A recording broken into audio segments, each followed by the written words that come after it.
the radical, fundamental principles of freedom, rational self-interest, and individual rights. This is the Yaron Brook Show. All right, everybody, welcome to Yaron Brook Show. And I see, there we go, there's video. Hope everybody's having a good Monday. And you had a great weekend and looking forward to this week. All right, we'll jump right into it. Today we have a hot stop in an hour, so we're gonna move forward quickly here. And of course, you can support the show with questions. We'll leave time at the end to try to answer as many of your questions, hopefully all of your questions during the show. All right, as you probably heard, if you've been following the news, although some of you I know only get your news from the Yaron Brook Show, and therefore this will be news. But over the weekend, Hezbollah launched a rocket into the Golan Heights in Israel. Golan Heights, an area that was captured by Israel during the Six-Day War from Syria and was annexed as part of Israel, so it is now formally a part of Israel. So Hezbollah launched a rocket into the Golan Heights. The rocket landed in a soccer field in a Druze village, and 11 children were killed by it. Another, I think, 12 in hospital, injured by it. This is horrific, obviously, and Hezbollah immediately announced that it was not responsible for it. They claimed that it was a missile that Israel launched and had fallen there, or part of the Iron Dome or something like that. An analysis of the actual material found on the ground in terms of the type of explosives and the type of missile that it was shows that it's an Iranian-style missile that Hezbollah uses. And indeed, both American and Israeli intelligence have shown the exact track of the missile. They've identified the launch site. They've identified the track, and that it exploded inside this Druze village. So I thought I'd do a couple of things today. We'll talk about the Druze quickly. We'll talk about we'll talk about Lebanon and the situation in Lebanon, and then we'll make some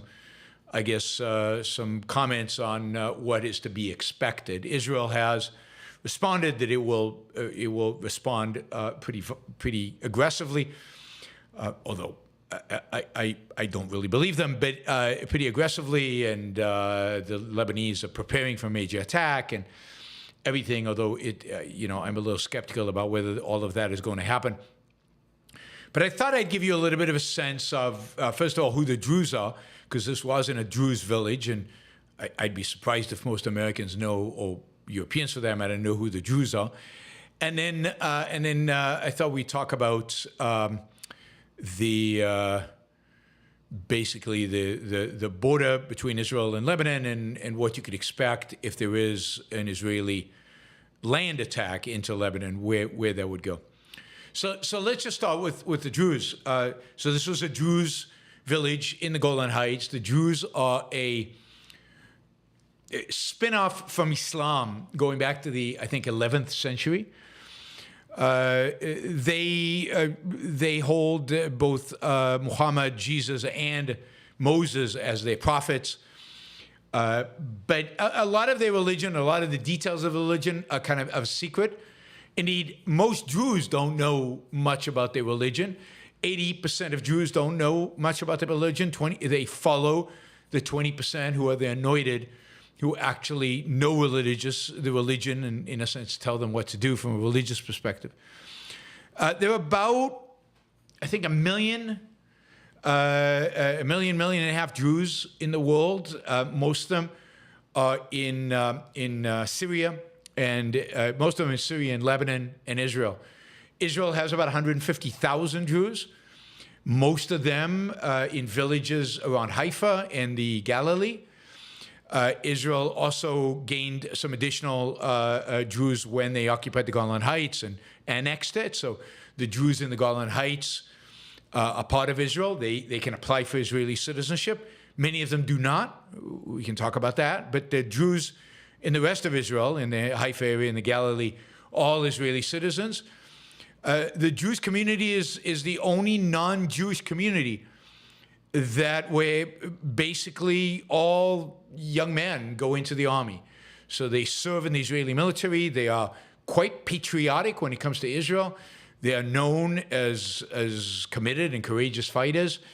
And they've achieved some pretty senior positions within the Israeli military. They serve in the Israeli parliament. And they're integrated, at least at that level, in Israeli society. The Jews are very they're very tribal, so they live in their own villages. They don't intermarry with other religions. They don't even though they're Muslims, they consider themselves separate from the Sunnis and the Shiites, although they spun out from Shiite Islam, I think. They are this independent sect, but to a large extent, politically, economically, they are integrated into Israeli society. So this killing of 11 children, I mean, literally children from the ages of 2 to 12, is really shaken up the Jewish community and Israel in general. Netanyahu, the prime minister, immediately as soon as he got back to Israel, he was on a trip to the U.S., went up to the Jewish village and sat down with them as they mourned these children, and of course committed to retaliating. We'll talk about retaliation in a minute, which is the whole concept is ridiculous. I mean, in the context of what we're talking about. Anyway, this is considered a major escalation on the part of Hezbollah. In spite of them denying having done it, it is a major escalation. And everybody in the world is expecting Israel to basically launch a major military operation into Lebanon any minute now, any time now. Some are surprised that it hasn't already happened. So that's kind of where we are in terms of expectations. Most airlines have stopped flying into Beirut. And a number of countries have asked their citizens in Lebanon to evacuate from Lebanon, to leave Lebanon. So I thought what I do today, which is not very helpful, I guess, for those of you just listening audio, but I thought I'd put up a map of Israel and Lebanon, or at least of the border area, just to give you a sense of where things are, of what's going on, and also to give you a sense of what Israel is likely to do if it decides on a ground operation, and what it might do if it decides on a more all-out operation. I'll just say this, that Israel has already signaled through diplomatic channels to the Lebanese and to Hezbollah and to everybody that it does not want a war, which is bizarre to me, right? That they are quite happy in a sense. Basically what they've said is they're quite happy in a sense for the tit for tat. And they will do a tat for Hezbollah's tit, killing 12 young children. Not clear when and not clear how and not clear exactly what they would do, but they would do something, but they don't want escalation. I mean, I don't know. Every time this stuff like this happens, and the same thing happened with Iran when Iran launched all those missiles to Israel and Israel did nothing. Personally, I just feel so angry and so pissed off, right? I mean, Hezbollah is in a state of war with Israel. It has constantly sent missiles into Israel and try to kill Israelis.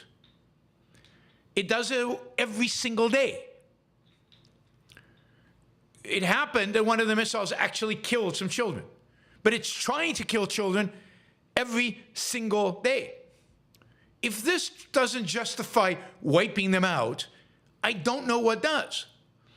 If this doesn't justify going into Lebanon with the full force and might of the Israeli military and destroying Hezbollah's capability forever, I don't know what does. And of course, the real enemies in Iran, and nobody's doing anything about Iran, nothing. They can continue. The Iranian president, the so-called moderate Iranian president, came on today and said, oh, if Israel does anything, we're all out war, we're going to escalate. As if anybody cares about it. Yeah, of course we should escalate. Should have escalated months ago. I don't know what Israel's planning. I don't know what they're going to do. I don't know if they're going to use ground troops. We'll talk about application of ground troops in a minute. I don't know if they're going to use ground troops. I don't know if they're going to go into Lebanon or they're just going to bomb the hell out of, I don't know, Hezbollah infrastructure, which they've been doing for 10 months now, right? So I don't know what addition beyond that they're going to do. What exactly are they going to escalate here? Yeah, I'm frustrated. You can hear that, but it's just infuriating. And the reason is, okay, so the reason I'm angry is the injustice of it all. The injustice. The bad guys need to be punished. Evil needs to be punished. Evil needs to be crushed, eradicated. And as we saw October 7th, the more you appease evil, the more you tit for tat it, the more you play into their hands, it just postpones. It postpones the day in which they will decide, now is the day we're going to kill, rape, pillage, torture, and slaughter your people. If you don't take the initiative, if you don't use these opportunities when the world is actually looking at this and saying, yeah, well, they have to do something about Hezbollah just to kill 12 kids. If you don't use that and destroy these evil bastards, then what, I don't know. Netanyahu promised to deal with Hezbollah in his speech at Congress. Well, here's his opportunity to live up to it. Live up to it. Let's see what he does. All right, here's the map.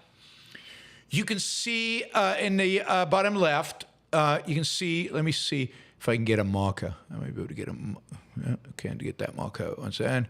Let me get this is a blue marker. Oh, won't let me do this? What the hell? It worked a little bit ago. This one? All right, this one works. All right, this is Haifa. That's where I used to live. That's where our parents live. Here's the border. Here's the border with Lebanon. I'm going to draw the border with Lebanon, and you can see, how, well, I guess you can't really see how close it is because we don't have really a scale here. But this is the border with Lebanon. Everything to the south of this line, to the down on your map, is Israel. Something like this. This is me drawing along the line. That is the border. All right, let me change this color. Whoops, it won't let me change color. Okay, so we just got one color. This here, where I drew an X, that is Syria. The border between Lebanon and Syria is something like this, something like that. All right, it's up here somewhere, right? This is sometimes you hear on the news the Bekaa Valley. The Bekaa Valley is over here, in this area, right? That's the Bekaa Valley. Oh, you can, let me do this. We're going to move this map. Anyway, I want to show you Haifa, show you how close it is to the border. Hezbollah can easily reach Haifa with its missiles. You see right in this area, this is a lot of industry. A lot of Israel's industrial base is in this area. And again, all reachable, big refineries here, reachable from this border. So a lot of the air defense systems of Israel are going to be to defend Haifa and to defend this industrial area. You can see the Sea of Galilee on the right bottom. You can see the Sea of Galilee. Now, if Israel decides to go into Lebanon, it'll probably try to push Hezbollah north of the Litani River. I've talked about the Litani River before, but I thought I'd show it to you. This is approximately the Litani River as it goes. This is, of course, the Mediterranean. It goes somewhere around here, right? And then it starts going north, and it goes to the, somewhere along the, just on the ridge of the side of the Bekaa Valley, or into the Bekaa Valley. So you can see Israel will want to create that buffer zone between it, although in the northern part, very northern part of Israel, it wouldn't even be a big buffer zone there. But at least in a segment of it, there would be a significant buffer zone. This is the area where the missile hit the Lebanese, the Druze village. Let me show you where Beirut is, just so you get a sense of this. That's the border there. That is Beirut. So you can see Beirut is further from the Lebanese-Israeli border than is Haifa. Haifa is closer to the border than is Beirut, right? Now, Beirut, up right at the top of the map, right there. Beirut is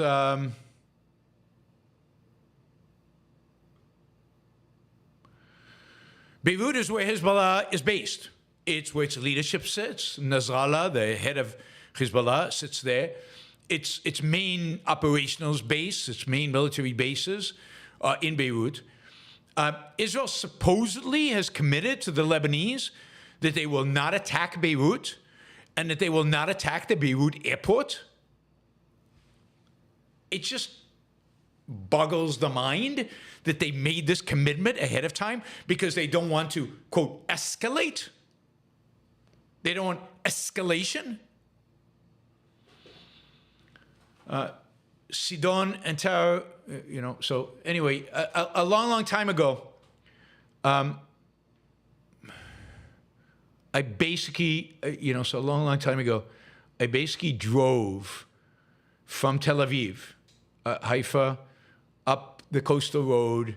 You see Tyre there, through Sidon, all the way to Beirut, and drove a Jeep all that way into Beirut. This was in 1982. I've also traveled around, drove around southern parts of Lebanon, spent a few days traveling around southern parts of Lebanon. It's a beautiful country, by the way, beautiful, beautiful country. There was a period where I knew every little military base, every home in which terrorists were hiding in this region, in southern Lebanon, all the way along the coast and in the Bekaa Valley, all the way to Beirut. But that was a long, long time ago. Somebody in Israel knows all that today. A bunch of people know all that today. And so the intelligence, I'm sure, is there. So just thought I'd give you a little bit of the geography. We talk about places. It's nice to actually get a sense of what it's like. But when they talk about the Litani River and Israel trying to push Hezbollah to the other side of the Litani River, now you know what they're talking about. Now you can see what is actually being involved. If Israel does that, they will leave on a number of different routes out of northern Israel into this region, and depending on where Hezbollah has its bases, they will try to get them as far north as possible. All right, let me see any. I'm just looking. All right, just looking to see if there were any questions on this. Just one other piece of history which I think is important. Let me just put the map back up a second. All right. So in 1982, Israel basically took the entire south of Lebanon and actually occupied all of Lebanon up through Beirut with segments of the Bekaa Valley. And so the whole area, Israel basically occupied something like all of that, right? All of that was occupied by Israel. And that was in 1982. And then starting in 1983, Israel slowly retreated from that and slowly moved backwards until the late 1990s, when Israel only had a segment of southern Lebanon, maybe something like, whoops, what did I just do? I didn't mean to do that. Maybe something like, again, I can only use one color, unfortunately. Maybe something like, this area. They only had a segment of it. And then in 2000, Israel retreated from that. Now, taking Lebanon was an immense success. Going to Beirut, doing all that, destroying the PLO, and forcing the PLO to leave. Israel wanted to kill them all, but what actually happened was Ronald Reagan saved them and shipped them over to Tunisia, and thus preserved the military force of the Palestinian people. In those days, that's for another time. But in 1983, while Israel was occupying this entire territory, Hezbollah, as a military force, was formed by the Iranian intelligence, working in Beirut. Now, Israel did not occupy all of Beirut. They occupied the southern and eastern side of Beirut. They did not occupy the west of Beirut. They did not occupy the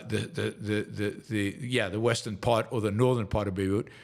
Hezbollah was formed in Beirut by Iranian intelligence during 1983, and the first acts of terrorism by Hezbollah were attacks on one attack on an Israeli base, an Israeli headquarters, I think in Sidon, and then once they worked that out, there was a truck bomb.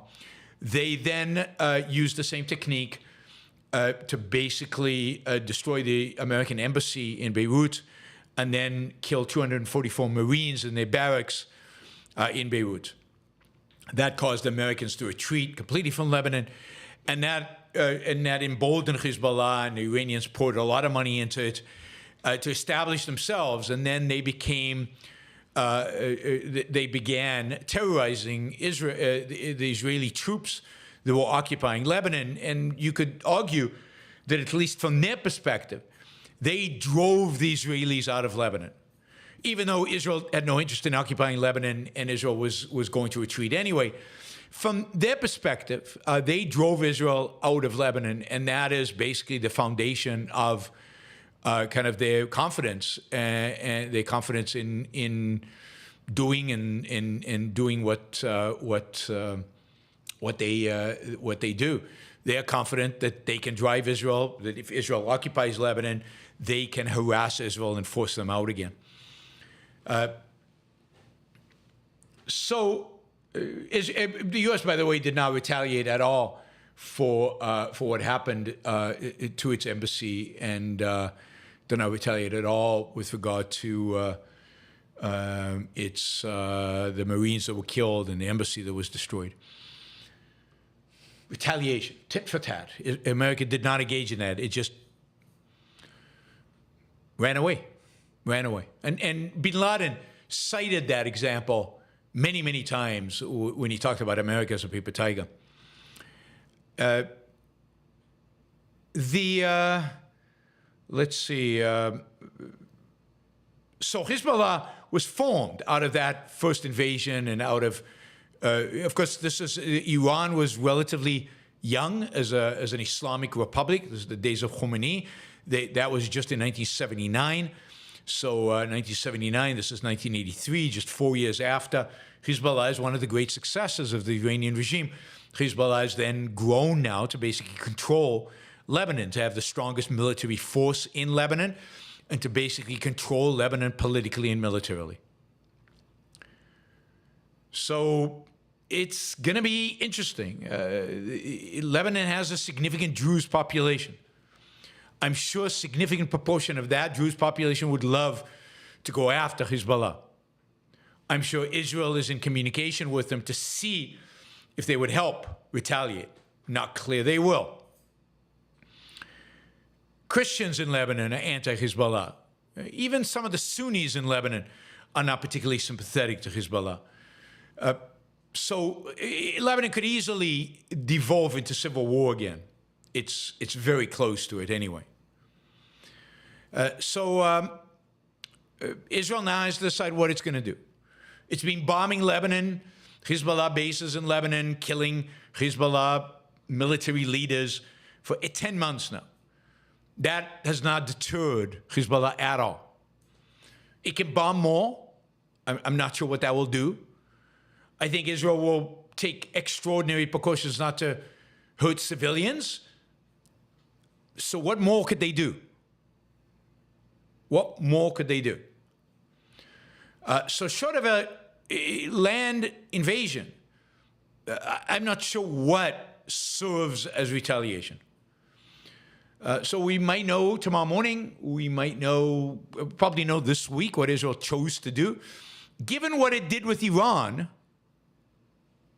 not much, nothing really. I'm not too optimistic about the significance and the level of the Israeli response to what happened. But we will see. We'll keep track of this during the week, and news updates. I will keep you updated on what's going on. All right, let's quickly shift to another part of the world, and that is Venezuela. Venezuela had over the weekend its elections, where Maduro ran against Maduro who's been dictator. He basically replaced Chavez and has been ruling Venezuela with an iron fist since then. In the election was held over the weekend. The opposition candidate claims he won by 65%. He got 65% of the vote or more. Maduro claims he won, and he claims he got 51.5% of the vote. Pretty much everybody in the world thinks Maduro lost. Pretty much everybody in the world thinks there was massive fraud. And we're now at a kind of a stalemate where the opposition in Venezuela has declared itself the winner. Maduro has declared himself the winner. And Maduro controls the military. Therefore, Maduro is the winner. And I think the real travesty here is that anybody ever thought that the outcome would be any different. Why anybody agreed to participate in this bizarre form of sanctioning the dictatorship of Maduro. Why anybody sent election monitors as if anybody would care about what they said. This is just a game the dictators play, and they pretend that they have election to get some kind of pseudo-legitimacy. And so unless there's a civil war in Venezuela, unless the opposition is actually willing to go out into the streets and fight, and we're talking about fight the military, nothing will change in Venezuela. So far, we've had, 30 years of socialist insanity in Venezuela. The opposition has not shown a willingness to actually overthrow the government, even though they have a majority of the people behind them, even though the dictatorship of Maduro and Chavez before him, and particularly now, is not popular. The people are not willing to actually engage in violence in order to upend it. And I just don't see how this dictatorship ends without the willingness of the people to go out into the street and to risk the wrath of the Venezuelan military, to test whether the military will actually shoot or to actually engage in armed rebellion. It's not clear. So situation in Venezuela is very sad. Venezuela is this potential, could be this amazing country. It has some of the world's largest reserves of oil and natural gas. I think the world's largest reserves of oil and one of the world's largest reserves of natural gas. It could be a rich country with a little bit of freedom. There are a lot of Venezuelans now who live in the United States. I think over 1 million who live in Colombia. and other refugees all over Latin America. I know a bunch of them have gone to Chile, and it's sad. It's sad. A lesson, a real, concrete 21st century lesson in what socialism does to a people, socialism does to a country, socialism does to the welfare of individuals. So let's hope that the people find a way to overthrow this regime. We will see.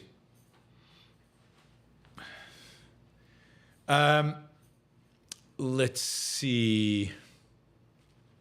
Yeah, let me just say a few things about the Olympics, and then I think we will we'll take the questions. We've got quite a few Super Chat questions, so we'll go for that. We're still about $80 short of our goal for the hour show, but we've got actually a lot of questions, so we'll do that soon. Olympics. First, obviously, we talked about the sabotage of the trains on the first day of the Olympics, or the day before the Olympics, that made it difficult for people to get to Paris and made it difficult for some of the athletes to get to the opening ceremony. It was a very sophisticated attack. Cables were burnt, the electronics, and basically shut down 3 major train lines going into Paris from outside of France. Well, yesterday, fiber optics cables that basically supply internet service and calls, phone calls, were cut in several places in France as well. So there's clearly a very sophisticated group that is intent on disrupting these Olympics. The suspicion is that the group is a far left, a group within France, that it is probably funded and gaining assistance from the Russians. That this is a Russian operation. Remember, Russia was not invited to this Olympics because of its invasion of Ukraine. So they're not happy with what's going on. And they've been attempting sabotage all over Europe for months now.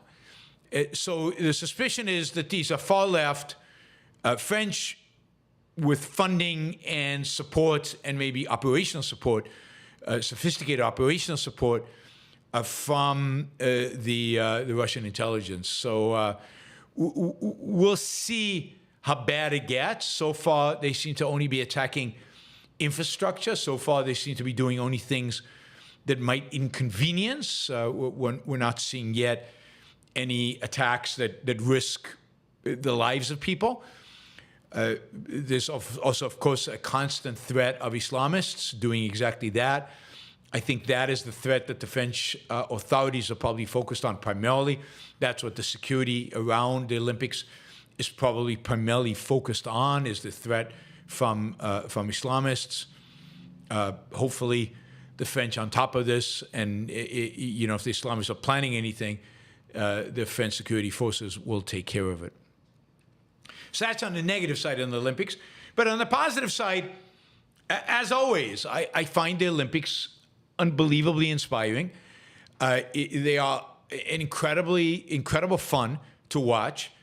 We're seeing human beings, individuals, achieve peak performance that requires not just physical skill, and not just, and none of them are just great DNA, if you will, great biology, but all of them require unbelievable dedication, unbelievable hard work, and above and beyond that, a lot of science.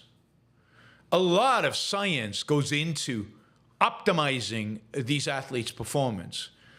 If you see them in the pool, I mean, these just amazing athletes, and again, the kind of work they have to put in to become the best in the world is just unbelievable. It's a testament to human resilience and human rationality and commitment to values and commitment to achievement and success.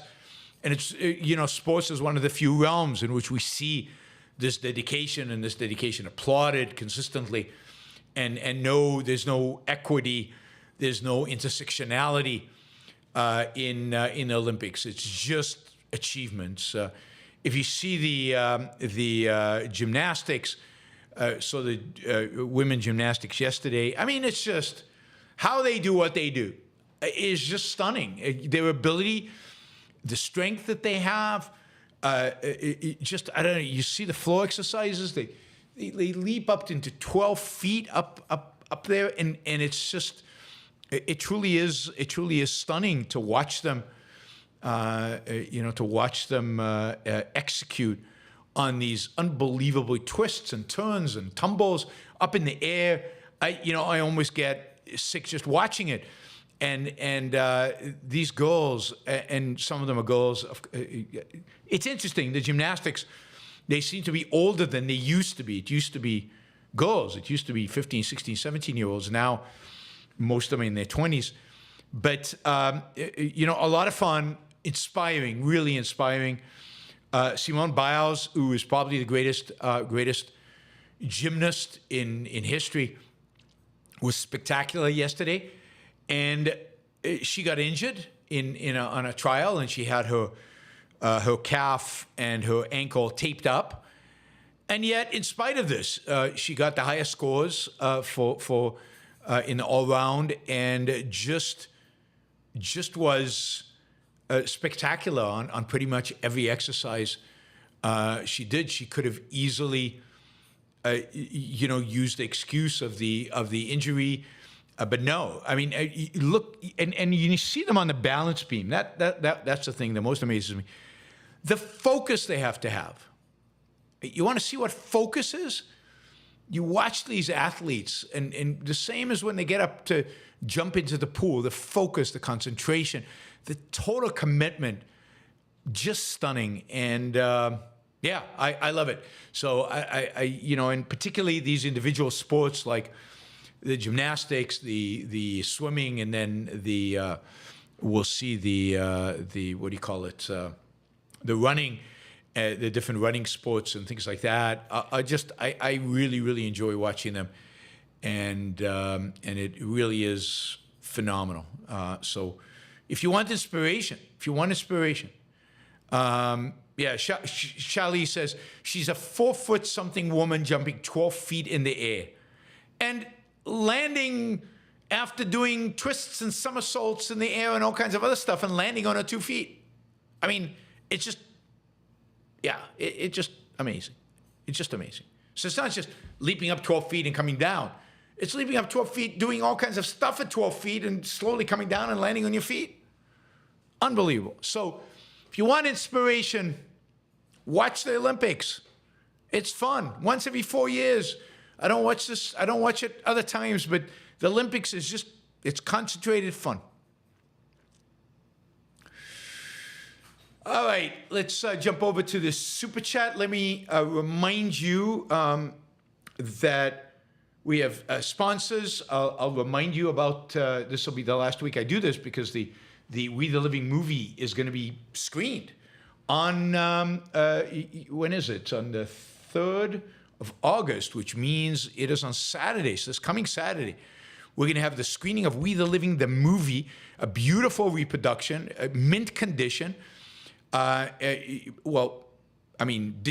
improved. It's so, I want to set your expectations right, but digitally improved into the audio, great subtitles in the right color, so easily readable subtitles. All this is going to happen in Chicago at the Facets Theater on the 3rd of August at 5:30 p.m. with an introductory comments about the making of the movie and the backstory, which is fascinating. It involves Mussolini and Goebbels and censorship and all this stuff. You have to go just listen to backstory. And then with a Q&A and reception afterwards, and it's just going to be a lot of fun. And of course, you'll meet other people who are interested in Ayn Rand's ideas. For more information, WeTheLivingMovie.com. WeTheLivingMovie.com. Just click on the Chicago screening and you get all the information there. Be able to see how to get tickets and everything else. So go for it, and don't miss this out. Don't miss out. If you're from Chicago, or you live near Chicago. I mean, if you live in Chicago, or you live near Chicago, go! Don't miss this opportunity. It's a beautiful, beautiful, beautiful movie. You'll be inspired by it. All right, the sponsors. We don't have time. We'll do them tomorrow. Let me jump into the super chat. Applejack says, "I love your work, Yaron. Thank you for the $20. Really appreciate it, Applejack." Jennifer says, "Did you see Celine Dion sing at the opening ceremony? It was incredibly beautiful. I know she has health problems, so it was great to see her." Yeah, I did. She sang in French. Of course, she's in Canada, so French is kind of her one of her native languages. I thought the opening ceremony was not that good, partially because it was diffused. It was all over the place. Whereas when they do it in the stadium, it's all concentrated, and you get it all in a concentrated bunch. I don't know. But I guess nobody can match what the Chinese did in Beijing in 2008, so they all try to do something original. So here they had the boats and all of that. I didn't see the whole thing. So the opening ceremony lasted a long time. But I have been watching but I did see Celine Dion sing, and she's got an amazing voice, and it was beautiful. James, how was the Godzilla movie? Did you see my email about the refund? Also, have you ever owned a motorcycle? I have been looking at Harley Davidson, an Indian. HD is now a DEI company. Harley Davidson, now a DEI company, and has a climate activist as CEO. So one, I didn't see your email about the refund, so please resend it, and I'll take care of it this week. I need to figure out how to do it exactly, but I'll talk to my assistant, and we'll figure it out. So I apologize for taking so long. So yeah, just drop me another email. I did see the Godzilla movie. I thought it was good. I thought Godzilla Plus One was a good movie.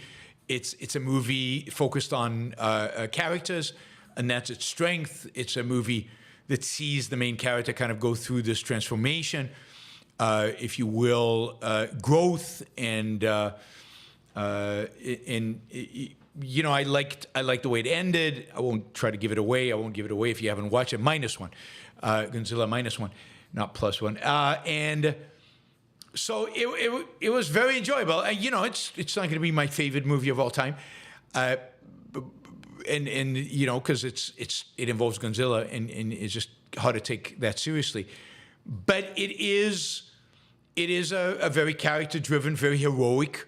There are a number of characters that are very heroic in the movie.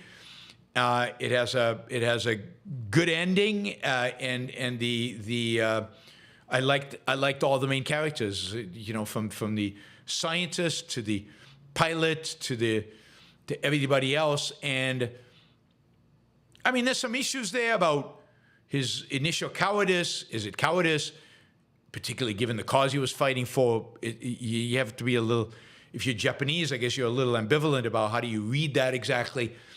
But redemption was beautiful, and redemption was really good.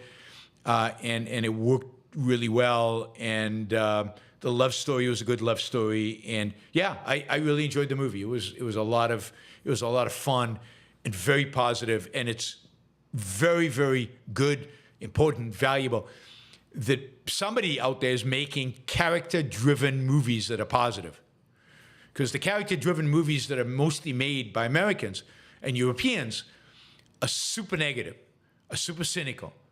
And this was not cynical, not negative at all. It was heroic without apology. So, really good. All right, Finn Hopper, big fan of the show onSacrifice. I would love to see similar shows that chew on other words. U.S. culture is pretty epistemologically agnostic, which makes communication difficult. Seems nobody holds concepts explicitly. That's absolutely true. Nobody is taught to hold them explicitly. Nobody cares. Definitions. Nobody cares about definitions. Almost nobody ever defines their terms. So, I'll think about that. Certainly, you know, words like capitalism, in other words, I mean, they're meaningless in the culture in which we live. We've talked about that on several shows. Thank you, Finn Harper. Remo, idea for positive shows. shows about legendary businessmen like Steve Jobs, Sam Walton, J.P. Morgan, Warner Brothers, you name it. I mean, those would be really good shows. The challenge there for me would be that I have to really research them. That is, I don't just know. It's not part of my general knowledge. And it's not something you can do very easily. You would have to read a biography of them. You would have to really dig into their background. I mean, I know something about Steve Jobs. I don't know much about Sam Walton. I mean, the outlines. I know something about J.P. Morgan. But yeah, it would be work. So I'll do it if I read a biography of somebody. I was thinking Beethoven, doing Beethoven. But businessmen, you say businessmen. If I read a biography, I will definitely do it. But I have to read a biography. Otherwise, I feel like I don't know enough to justify a whole show about any particular individual. Clark says, isn't this how we got the first Dark Ages? The barbarians kept chipping away at a hedonistic culture that didn't take itself seriously. It looks like Israel doesn't want to survive. Russia will defeat Ukraine, etc. Yes, I mean, this is how militarily you got it, a culture that was not committed to defending itself, and maybe you could argue in Rome was losing the economic power, the economic ability to fund a defense of itself for a variety of reasons, and that accelerated as things were being chipped away at it. It kept losing more of its economic power. But yeah, a culture that was not willing to, and not capable of because of finances, and it was just chipping away. It took about 100 years, maybe even longer. I just read a book about the fall of Rome, but a chipping away and invasions in different regions, and really, you know, what really killed Rome is when the Vandals took North Africa, and North Africa was with the most prosperous, richest part of what was left of the Roman Empire, and it took away something like 25 to 30% of their revenue base, of their tax base, which is what funded their military. So yes, you get a sense that is happening around us, that is happening in the world in which we live. The Muslims, they're coming into Europe, the Muslims chipping away at Israel, the Russians knocking at aggressively attacking Europe, and China asserting itself in Asia. You're definitely seeing the barbarians, the authoritarians, the totalitarians on the march in various places. I think China, the one difference is that China has the potential of civilization with it. Russia's not a civilization. Muslims at this point are not a civilization. So it's going to be, it might not play out the same way, and it might not play out the same way on the three fronts, on the Islamic, Russian, and Chinese front. And in the end, Russia, Islam, and China are all enemies between each other as well. But that's, of course, true of the barbaric tribes. They all hated each other. They all fought with each other. It wasn't one unified attack on the West. It was chipping away by various tribes and various peoples. All right, Robert, and for those who regard the Paris opening ceremony as a deal breaker for enjoying the Olympics with family, friends, and peers, please consider watching the 5-minute video I just posted. Where did you post it? In the chat? I don't know where you posted it. All right, there he posted. No, I don't know where it is. Anyway, don't give up on the Olympics. The Olympics is not about the opening ceremony. The Olympics is about the Olympics. It's about the athletes. It's about the performances of the athletes. Who cares about the opening ceremony? All right, Islam Ali, what's the threshold of violence a foreign army nation has to enact before it warrants war? Is a verbal threat enough, or must it be a physical too?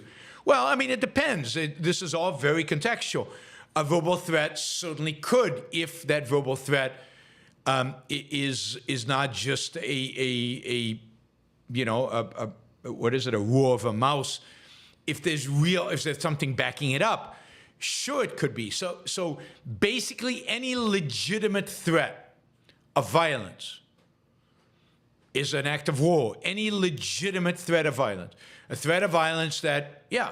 I mean, I think that Iran having a fatwa against publishers and booksellers of Salman Rushdie's book in the 1980s was a declaration of war against America because they threatened with violence freedom of speech of Americans.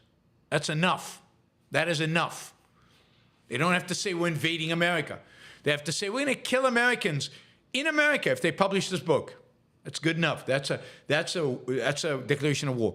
In particular, vis-a-vis America, because America is so strong, right? If you're a weak country, you're going to be more selective about when you consider somebody acting war against you.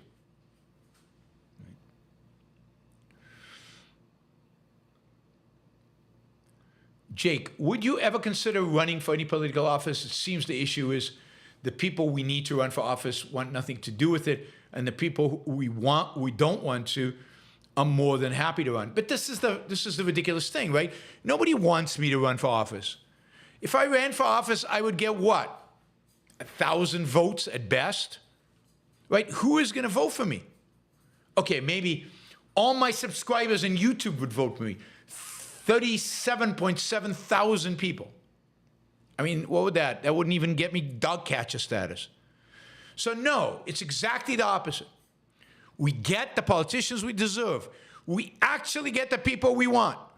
We might not admit it. We might not say that, but it's the reality. We get the politicians our philosophy, our ideas, our culture deserves. And the reality is, I won't run for office because I would lose in a landslide. And why waste the money and time and resources and effort and energy? So no, because I won't win and I'd lose and it would be an embarrassment. Now, sure, it would be a nice marketing opportunity because I could make a lot of noise. But then I'll do it if somebody will fund it. But not otherwise. And fund it, I mean millions and millions and millions of dollars. Bree, it seems to me that 90% of war since World War II has been caused by Islam or communists. I may be wrong or biased, but it would be interesting to find out. Well, I mean, the war in Ukraine is not communist or Islam, but the wars of Israel versus the Arabs have not been about Islam. Six-Day War, Yom Kippur War.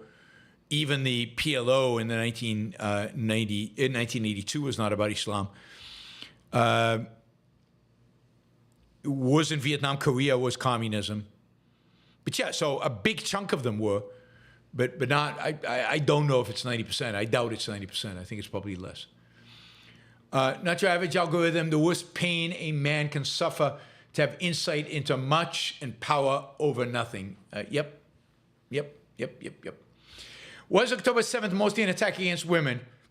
No, I don't think so. It was certainly mostly an attack against civilians, but it wasn't mostly against women. It was about anybody who they could get their hands on. Women, it's particularly egregious because women, they took the opportunity to rape in addition to murder and kidnap.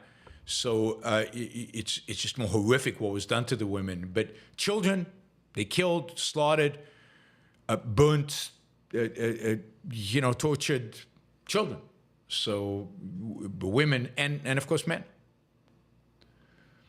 Harper Campbell, will any tax cuts and deregulations occur under Trump, or are these national conservatives basically national socialists? I think some deregulations might occur. I'm not sure about tax cuts, but I think deregulations at the regulatory agency level, not a deregulatory bill, but at the regulatory agency level, yes, I do expect some deregulation. Michael, did you see the Muslim Tajikistani Judo champion lost an Israeli in the Olympics, wouldn't shake his hand and started screaming Allahu Akbar? Well, that is sad and depressing, but not overly surprising. Finally, James, I got a job offer in Houston, Texas. I always liked the vibes in Texas. Seems like very benevolent, good people. Is Houston a sophisticated enough city, or is it a kind of a white, trashy? No, I think it's a sophisticated city. It's a big city. Figuring out how to navigate it is not easy, but it's definitely a city of culture. It has one of the great operas in America, and it's full of culture, and they're very good people there. It's a massive city. It's also a relatively cheap city to live in. It's an ever-growing city. So, I definitely think it's a good city. The challenge with Houston is summer. Summer is a challenge in Houston. Super hot, super humid. All right, guys, I've got to go and teach a class, so I will see you all tomorrow. No, tonight. Don't forget, tonight. Adam Ossoff would be here. We'll be talking about his trip to Israel with a bunch of law professors and what they learned on their trip to Israel. We'll also be talking about intellectual property, about property rights more broadly, and about things like drug prices. Why are they so frigging high? Why does insulin cost as much money as it does? It must be the free market. So we will get into that with Adam Ossoff. That is at 7 p.m. tonight. Don't miss it. Adam is phenomenal. It'll be a wonderful conversation. See you all then. And, of course, we'll see you all tomorrow as well. Bye, everybody.